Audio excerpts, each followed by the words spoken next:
Bienvenue sur votre émission Éveil et Conscience, votre émission qui a donc pour objectif de vous chercher l'information vraie, l'information juste.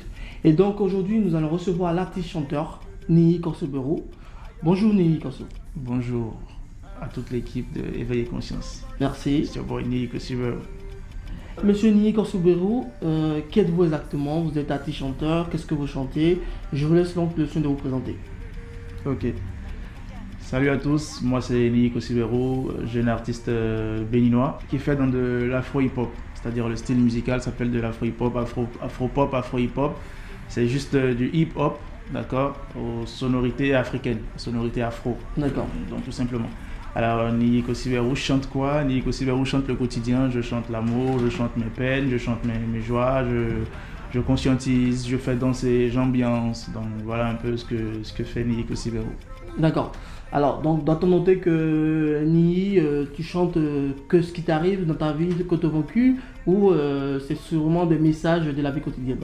Je chante des vécus, comme je chante, je me mets également, je chante également des histoires que j'ai pas vécues personnellement, peut-être que des amis ont vécu ou que mes proches ont vécu. De toute façon, Niyi Korsobero s'inspire de son environnement proche. D'accord. Comme je le dis, je suis réel, je ne m'invente pas une vie que je ne vis pas, donc c'est mon quotidien, c'est mon environnement, voilà, tout provient de là. Alors, donc Niyi Korsobero, en 2000, je n'avais pas entendu parler de vous. Aujourd'hui, donc, que ce soit dans les écoles, dans les collèges, dans les universités, beaucoup en parlent, Niyi Korsobero, à cause de votre son, donc, Saute et cale en l'air. Ce que je voulais savoir concrètement, vous êtes à combien de morceaux? Est-ce que c'est votre premier, deuxième, troisième album? Parlez-nous vraiment de votre chef-d'œuvre. Alors, en ce qui concerne ma discographie, je suis en train de préparer mon tout premier album. D'accord. D'accord. Mais les singles, j'ai bon nombre de singles, je ne saurais les compter, il y en a tellement qui sont sortis. Vous avez I Love You, Wadjo, Gaga, Plenty Money, qui a d'ailleurs été primé au Hip Hop à HKH, le plus grand festival, d'accord, hip hop du Bénin, l'année dernière, comme étant meilleur projet. Oui. Alors, vous avez Plenty Money, vous avez Saute et cale en l'air qui a fait du buzz tout le long de cette année 2015. D'accord. Vous avez Niyi Rankin, les collaborations, n'en parlons pas. Il y a juste s'amuser avec Blaze, Parion DAC, Batonga, Diamant Noir. Plein de collaborations. Il y a beaucoup de singles, mais pas d'album. Donc on est en train de travailler toujours sur ce premier album. Vous savez, un album, c'est un peu comme votre passeport artistique. C'est pas quelque chose qu'on fait du jour au lendemain, on rentre en studio et on sort quelque chose, on appelle ça album. Non, c'est du travail sérieux, il faut prendre ça vraiment au sérieux et voilà.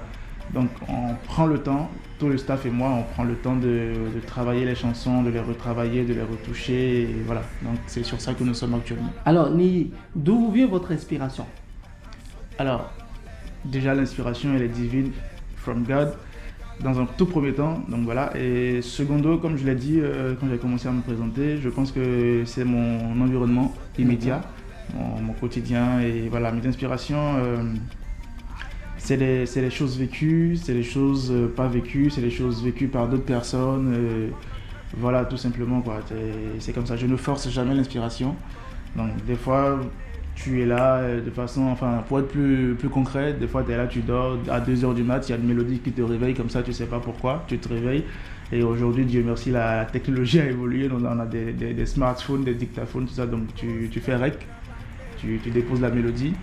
Et le lendemain, au petit matin, tu te réveilles, tu la réécoutes. Si ça te dit quelque chose, tu essaies de la travailler un peu, tu tombes en studio, tu vois ce que ça peut donner. Et si c'est bon, ça devient une chanson. Niyi Korsobero, donc artiste chanteur béninois, pays donc voisin au grand pays du Nigeria et du Togo. Aujourd'hui, quelle est votre opinion, quelle est votre vision de la musique béninoise? En ce qui concerne l'état actuel de la musique béninoise dans l'environnement ouest africain, si j'ai bien compris la question, je pense que le Bénin est un peu à la traîne. Le Bénin est un peu à la traîne. À la traîne, pourquoi? Il y a pas mal de problèmes qui minent notre showbiz. Donc, sinon, les œuvres, elles s'améliorent. comparé à, je sais pas, 10 ans en arrière, nous avons connu plusieurs époques ici au Bénin dans le monde du hip-hop. Nous avons connu l'époque des Zapata Boys, nous avons de RDS, nous avons connu l'époque des Diamants Noirs, Blasphème, etc. Nous avons, voilà. Donc, quand même, quand on repart, on fait un peu, comme le dit Back in the Days, il y a une nette amélioration, d'accord, actuellement. Mais le problème, c'est que nous peinons à nous exporter. La musique béninoise peine à s'exporter. Aujourd'hui, vous regardez vous prenez des pays comme le Nigeria, le Togo. Souvent, quand on parle de Nigeria, les gens n'aiment pas comprendre cet exemple parce qu'ils se disent que c'est les anglophones, c'est un autre système, ils ont l'avantage démographique. Oui, c'est vrai, mais il y a eu un travail qui a été effectué. Ouais. D'accord ? Et alors, laissons alors le Nigeria et prenons le Togo. Il y a quelques années en arrière, les Togolais, on était en avance sur le Togo. Aujourd'hui, regardez Toufan. Regardez Omar By, Almok aujourd'hui qui fait la fierté du Togo, etc. Je ne dis pas qu'il n'y a pas d'artistes talentueux ou talentueuses au Bénin non plus. Oui. Nous avons des grands noms qui font notre fierté à l'échelle internationale, mais c'est pas, enfin, la proportion elle est faible. Donc on n'est pas assez représenté. Aujourd'hui, Dieu merci, on a quand même Fanico qui fait la pluie et le beau temps, qui représente à l'échelle internationale. On a Dibi Dobo qui représente un peu moins aujourd'hui, mais qui représente quand même. Donc, vous voyez, comparé à d'autres pays, il y en a plein. On vous sortira des dizaines, des vingtaines de noms. Mais chez nous, moi personnellement, je ne vous sors que ces 2 noms-là. Alors, ça, c'est nié, ça n'engage que moi. D'autres vous sortiront peut-être d'autres noms. Voilà. Et ils sont libres d'être d'accord comme de ne pas être d'accord avec moi. Donc, il y a un véritable problème. Il y a pas mal de mots qui minent notre musique urbaine. Donc, il va falloir diagnostiquer et trouver des approches de solutions pour qu'on puisse exporter. Sinon, la musique se porte très bien. Il y a plus en plus de bonnes productions phonographiques. Les morceaux sont mieux arrangés, mieux mixés, mieux masterisés. Auparavant, il faut faire un son. Si tu cherches un bon master, il faut aller au Nigeria, il faut envoyer ses sons ici en France, etc. Aujourd'hui, je pense quand même qu'il y a des studios qui sont très, très équipés et qui peuvent vous faire de bons masters, de bons mix, de bons ingé-sons à Cotonou. Côté vidéo, on a de très bons réalisateurs aujourd'hui à Cotonou. Vous pouvez avoir de très bons clips pour Bénin sans bouger de chez vous. Donc sur ces plans-là, je pense que nous prospérons, mais on peine toujours à aller sur l'international, quoi. Et c'est sur ça qu'il faudra qu'on travaille. Voilà. Donc on a eu la chance de rencontrer Niyi ici à Paris, ville mondiale. Est-ce que ta venue à Paris nous réserve des surprises pour cette année 2016 ? Merci. Déjà, je suis dans un premier temps venu en vacances, me reposer parce qu'on a quand même beaucoup travaillé pendant 2015 dans un premier temps, mais on fait d'une pierre deux coups, d'accord. Donc déjà il y a pas mal de projets. On a un clip qu'on a tourné ici il y a pas longtemps qui paraîtra donc courant 2016. Et à part ça, j'ai fait quelques radios et un showcase dans banlieue parisienne et quelques singles également, des collaborations avec des anciens d'ici. Je ne sais pas si vous connaissez Kaisa. Donc il y a des collaborations avec d'autres artistes franco-béninois qui sont ici depuis des lustres. Donc voilà, je suis arrivé, ils m'ont contacté. Et pour moi, c'est un honneur et un plaisir de travailler avec des aînés que vous avez vus à la télé quand vous étiez beaucoup plus jeune dans vos collèges, qui aujourd'hui vous appellent pour des collaborations. Et, voilà, ça témoigne de ce que voilà, l'homme aussi a travaillé, a évolué pendant un moment. Donc voilà. Et c'est un peu ça qui explique ma présence ici à Paris depuis un moment. Vous avez donc eu l'opportunité de constater le rythme français, le rythme de vie français, que ce soit pour les Français eux-mêmes, comme les étudiants, les étrangers, les immigrés. Quelle serait votre opinion par rapport à cette immigration qu'on observe ici en France ? Vous savez déjà, pour moi, béninois, africain, il y a forcément un choc culturel. Vous savez de quoi je parle. Nous, on vient du Bénin, on a notre manière de faire en Afrique. C'est beaucoup plus la chaleur familiale, tout ça. Ici à Paris, tout le monde se dépasse. On n'a pas le temps. On marche dans la rue, on se dépasse. Il n'y a pas de bonjour qui tiennent. Tout le monde est pressé. Il veut vaquer à ses occupations. Voilà. Ce n'est pas pour critiquer ou pour dire que c'est mauvais. C'est chaque peuple avec sa culture. Je respecte la culture européenne. Je respecte également ma culture. Donc voilà, c'est pas pour critiquer. Donc bref. Alors, en ce qui concerne mon opinion par rapport à l'immigration, écoutez, de toute façon, les flux migratoires ou les phénomènes migratoires, tout ça, ça a des impacts positifs comme ça a des impacts négatifs. D'accord, par exemple, sur le plan économique, la dernière fois, j'ai eu la chance de suivre un documentaire à une exposition au Palais de Tokyo. Et j'ai vu pas mal de données, voilà, j'ai appris pas mal de choses sur l'immigration. Donc, je le répète, économiquement parlant, ça arrange et les peuples d'ici et les peuples de chez nous quand c'est bien structuré, d'accord? Maintenant, le mauvais côté que nous déplorons tous, c'est l'immigration, enfin, sans objectif. Je retiens donc la notion d'immigration non planifiée. Aujourd'hui, Nico Soubirou, quelles seraient tes solutions préconisées pour lutter contre cela? Déjà, je pense que c'est une question qui interpelle les pouvoirs publics africains, les chefs d'État africains, les gouvernements africains. Alors, pourquoi il faut poser des questions justes? Pourquoi est-ce que les gens préfèrent prendre le risque de traverser la mer pour arriver en Europe sans plan? C'est parce qu'ils se disent que chez eux, il n'y a plus rien à prendre, il n'y a plus rien de bon, c'est la misère, ça ne va pas. Donc, cette question interpelle nos dirigeants africains. Là, dans le mois prochain, il y a les élections chez moi au Bénin. Quel plan proposent les candidats? Ils sont bon nombre à déclarer oui, on est candidat, machin, mais il y a pas, les projets de société, c'est quoi? Et également, ça interpelle aussi le peuple de savoir qui est-ce que tu votes. C'est très important parce qu'après, pendant 5 ans, tu confies ta destinée à ce monsieur pour qui tu as donné ton vote. Donc c'est très délicat. Il ne faut pas juste se lever pour aller voter parce qu'il faut voter, mais il faut voir. Mais les candidats également, ils ne proposent pas de projet de société. C'est compliqué. Moi, je suis pour quelque chose. Si on vient ici, d'autres pourront dire qu'il y a peut-être l'éducation, de meilleure formation universitaire, peut-être chez nous au pays, qu'on n'a pas besoin de venir ici. C'est peut-être vrai, c'est peut-être faux, mais moi je suis pour quelque chose.